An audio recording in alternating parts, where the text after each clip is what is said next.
Halo rekan-rekan semua, di video kali ini saya akan menjelaskan pertimbangan utama dan langkah-langkah yang terlibat dalam proses pengembangan project network.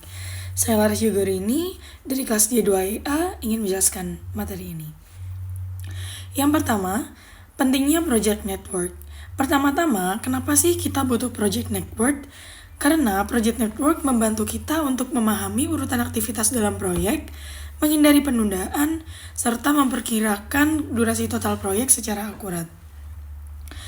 Lalu selanjutnya, pertimbangan utama dalam membuat project network. Ada beberapa pertimbangan utama dalam proses pengembangan project network. Yang pertama, urutan aktivitas, yakni kita harus tahu mana nih aktivitas yang harus dilakukan dahulu dan mana yang dikerjakan secara bersamaan. Lalu ada durasi tiap aktivitas, yakni waktu yang dibutuhkan untuk menyelesaikan satu aktivitas bisa dari pengalaman, pendapat ahli, atau metode PERT. Lalu ada sumber daya, harus dipertimbangkan apakah sumber daya ini cukup untuk aktivitas yang berjalan bersamaan atau paralel.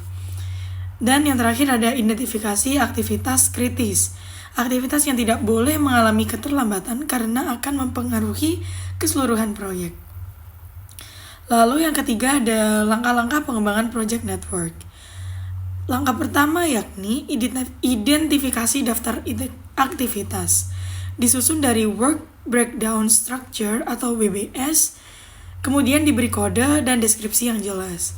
Langkah yang kedua adalah tentukan hubungan pendahulu dan juga penerus. Tentukan urutan aktivitas, misalnya aktivitas B hanya bisa dimulai setelah aktivitas A selesai. Lalu yang ketiga ada gambar diagram jaringan, yaitu menggunakan metode AON atau Activity on Node, di mana setiap aktivitas digambarkan sebagai node dan panah menunjukkan urutannya. Lalu yang langkah keempat yakni estimasi durasi aktivitas. Gunakan berbagai aktivitas seperti expert judgment, analogous estimating, parametric estimating, 3 points estimating atau PERT. Lalu langkah yang kelima yakni tentukan jalur kritis atau critical path. Identifikasi jalur terpanjang dari awal ke akhir proyek. Aktivitas dalam jalur ini tidak memiliki slack atau float.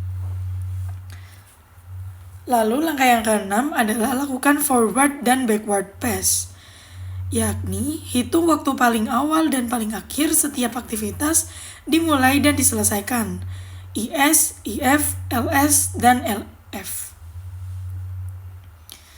Kesimpulannya, project network bukan hanya soal menggambar diagram, tapi juga melibatkan analisis logika aktivitas, durasi, serta penjadwalan yang akurat untuk mencapai target proyek. Sekian penjelasan dari saya. Terima kasih sudah menyimak, semoga bermanfaat untuk diskusi kita kali ini. Bye-bye.